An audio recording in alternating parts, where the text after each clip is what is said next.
Bienvenue sur la chaîne de la PPM. Dans cette vidéo, on va démontrer les variations des fonctions affines. Une fonction affine, c'est une fonction qui peut s'écrire sous la forme f de x égale mx plus p, où m et p sont des nombres réels fixés. Le nombre m s'appelle coefficient directeur car sa valeur est liée à la direction de la droite qui représente la fonction f dans un repère.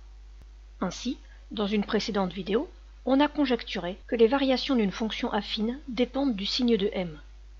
C'est-à-dire que f est strictement décroissante sur grand R à condition que m soit strictement négatif, que f est constante sur grand R à condition que m soit égal à 0, et que f est strictement croissante sur grand R à condition que m soit strictement positif.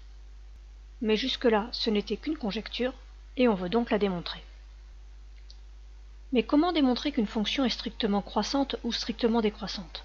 Pour cela, il suffit de se souvenir de la définition. Une fonction est strictement croissante sur un intervalle si pour n'importe quel réel x1 et x2 avec x1 plus petit que x2 dans cet intervalle, on a f de x1 plus petit que f de x2. Autrement dit, f est tel que l'ordre des antécédents est le même que l'ordre des images. La fonction conserve l'ordre.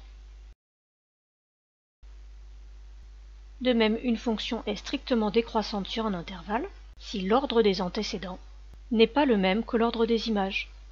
Autrement dit, la fonction inverse l'ordre.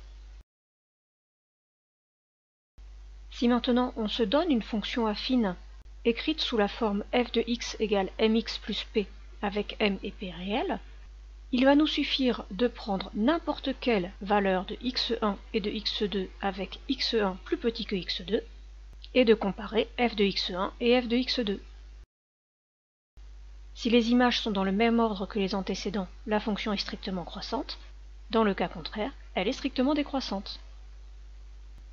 Le problème, c'est qu'il faudrait faire cette comparaison pour n'importe quelle valeur de x1 et de x2.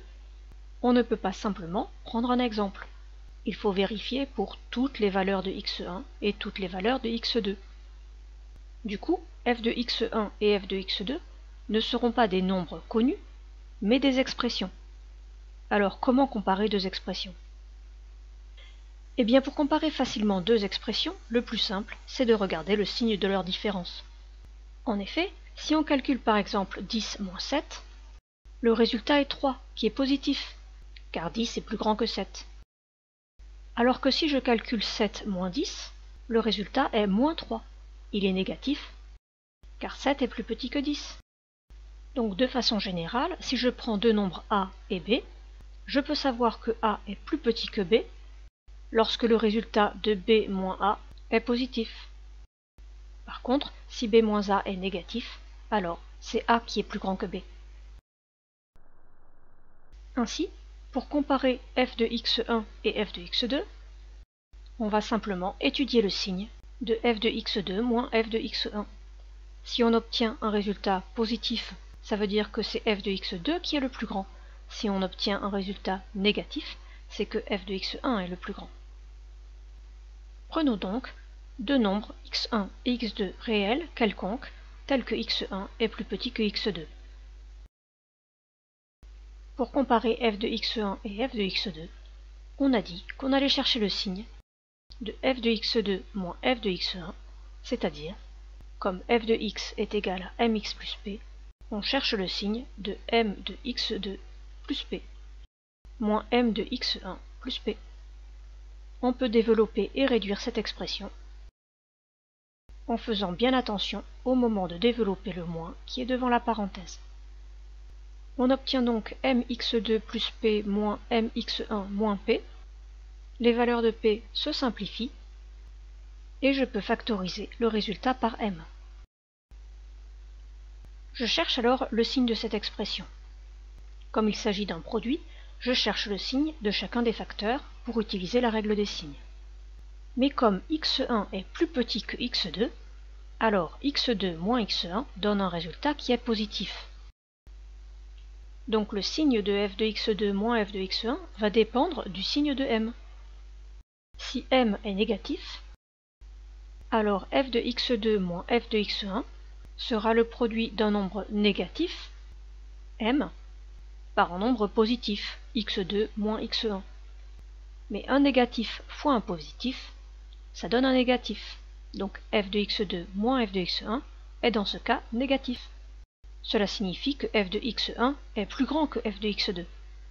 On remarque alors que la fonction f inverse l'ordre. Elle est donc décroissante sur grand R. Mais que se passe-t-il si m est positif? Eh bien dans ce cas-là, f de x2 moins f de x1 sera le produit d'un nombre positif m par un autre nombre positif x2 moins x1. Et un positif fois un positif, ça donne un positif. Donc f de x2 moins f de x1 est positif, et donc f de x1 est plus petit que f de x2. Autrement dit, les images sont dans le même ordre que les antécédents. F conserve l'ordre, elle est donc strictement croissante sur R. C'est exactement ce que l'on souhaitait montrer au départ, donc la démonstration est terminée. De cette vidéo, il faudra en particulier retenir la méthode qui permet de comparer deux expressions en utilisant le signe de leur différence. Évidemment, il faudra également mémoriser qu'une fonction affine est strictement décroissante sur grand R si son coefficient directeur est strictement négatif, et qu'au contraire, elle est strictement croissante sur grand R si son coefficient directeur est strictement positif. Si cette vidéo vous a plu, vous pouvez mettre un pouce bleu, vous abonner à la chaîne et mettre un commentaire sous la vidéo. À bientôt sur la chaîne de la PPM.